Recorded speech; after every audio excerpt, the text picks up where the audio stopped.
Assalamualaikum warahmatullahi wabarakatuh. Perkenalkan, nama saya Windiani Nurrahma, mahasiswa dari Universitas Trilogi dengan NIM 22117022, jurusan Pendidikan Guru Sekolah Dasar.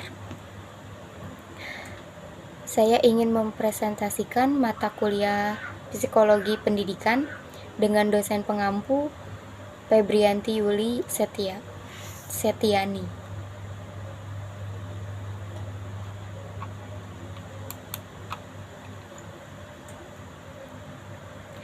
Perkembangan anak pada masa prasekolah.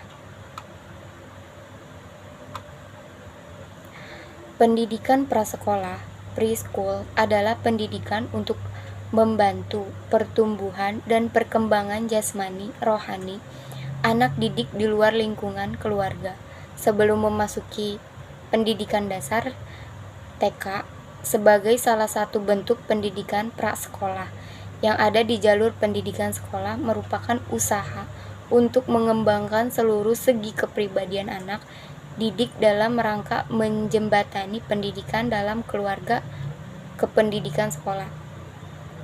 Anak usia dini atau anak prasekolah itu perkembangan mulai dari usia 3 sampai 5 tahun, dan itu ada lembaga yang menyelenggarakan pertumbuhan kembang anak, yaitu TK, Taman Kanak-kanak atau playgroup, sebelum dia memasuki bangku sekolah dasar. Maka anak-anak ini akan bertumbuh dan berkembang di pendidikan prasekolah.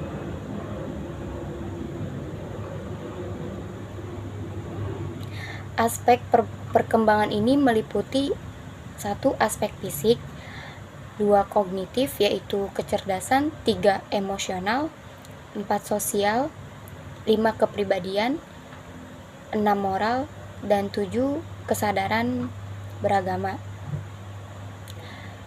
Yang ke-1 ada fisik.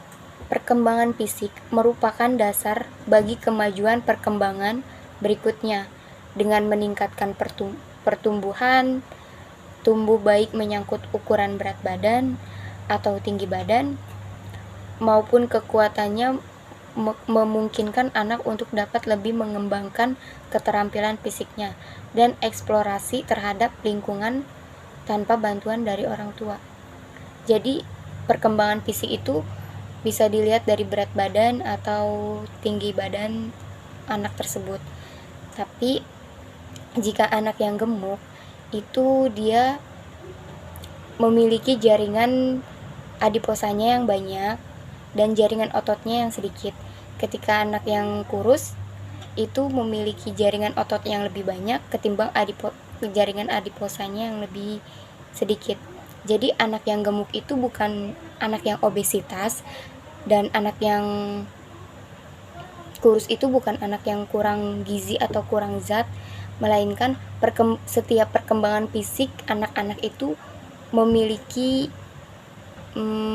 jaringan yang berbeda-beda. Kognitif sangat penting bagi pendidik anak untuk memiliki kegiatan yang tepat. Bagi balita, untuk perkembangan sepenuhnya, fakta menunjukkan bahwa prasekolah sangat penting untuk meletakkan dasar pendidikan usia sekolah. Pada usia prasekolah, anak-anak mulai berpartisipasi dalam permainan. Anak-anak prasekolah mulai membentuk konsep-konsep baru ketika mereka memperluas pengalaman mereka tentang dunia di sekitar mereka.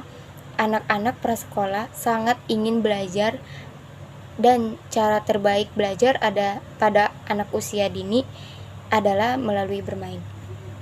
Jadi pada anak usia prasekolah itu, bermain itu menurut mereka itu sangat penting, karena dengan bermain mereka akan berpikir secara imajinasi, kreatif, dan juga mereka akan berpikir tentang sesuatu yang menurut mereka menyenangkan. Dan pada masa prasekolah juga kognitif mereka itu sedang berkembang untuk mengimajinasikan sesuatu hal yang menurut mereka itu menyenangkan. Yang ketiga ada emosional.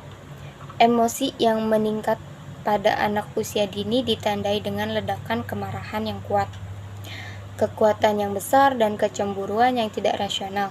Perasaan ini disebabkan oleh bermain terlalu lama, kekurangan zat atau vitamin, dan makan terlalu sedikit. Ketika emosi si anak tidak stabil, itu banyak beberapa faktor, yaitu ketika mereka bermain terlalu banyak, itu menyebabkan mereka kelelahan dan kecapean dan menimbulkan mood yang tidak baik. Dan kekurangan zat atau kekurangan vitamin itu menimbulkan si anak kurang aktif atau kurang lincah. Jadi emosinya tidak stabil dan naik turun gitu. Makannya terlalu sedikit, itu mungkin dari pola makannya tidak teratur, mengakibatkan si anak jadi kayak susah diatur gitu.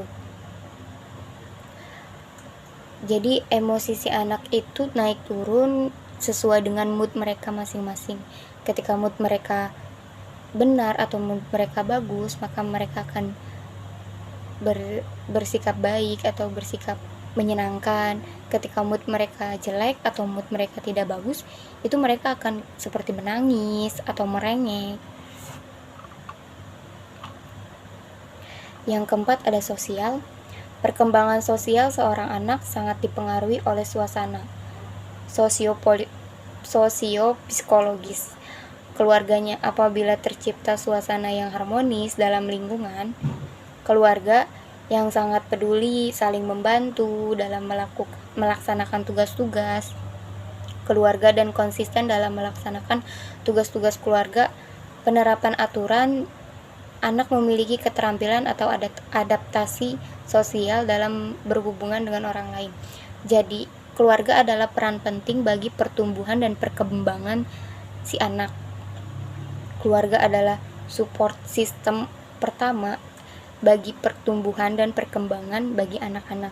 Dan keluarga juga peran penting bagi anak-anak untuk pertumbuhan dan perkembangan mereka lebih dalam lagi.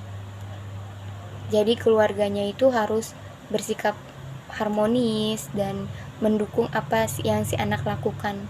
Jangan dikit-dikit dimarahin, jangan dikit-dikit diomelin, diceramahin. Itu membuat anak itu seperti tidak dibanggakan. Yang kelima ada kepribadian. Anak prasekolah adalah membangun inisiatif melawan rasa bersalah. Anak prasekolah adalah siswa yang ingin tahu, sangat antusias mempelajari hal-hal baru. Anak-anak prasekolah merasakan rasa pencapaian ketika mereka berhasil menyelesaikan suatu kegiatan dan bangga dengan sesuatu yang membantu anak menggunakan inisiatif mereka sendiri. Anak prasekolah ingin mengembangkan diri melebihi kemampuannya. Kondisi ini dapat membuat mereka merasa bersalah. Tahap perkembangan hati nurani berakhir pada masa prasekolah, dan tahap ini merupakan dasar bagi tahap perkembangan moral di mana anak memahami benar dan salah. Selanjutnya ada yang keenam ada moral. Perkembangan moral anak, ia belajar menghadapi perasaan marah. Terkadang cara anak menghadapi perasaan ini bisa jadi tidak tepat, seperti berkelahi, lalu dia menggigit, melawan temannya. Anak-anak prasekolah sering membayangkan dan bermimpi. Anak-anak prasekolah juga menggunakan pengalaman hidup mereka yang terbatas untuk memahami dan menghadapi krisis. Selanjutnya ada agama. Sesuai dengan perkembangan intelektualnya, cara berpikirnya yang terungkap dalam kemampuan berbahasa, yaitu sudah dapat membentuk kalimat,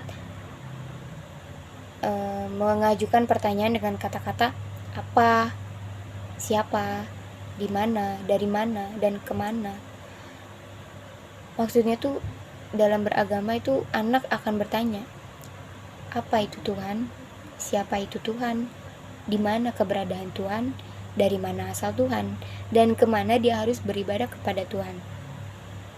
Maka pada usia ini, kepada anak sudah dapat diajarkan syahadat bagi yang beragama muslim, bacaan dan gerakan sholat, dan doa-doa dalam Al-Quran.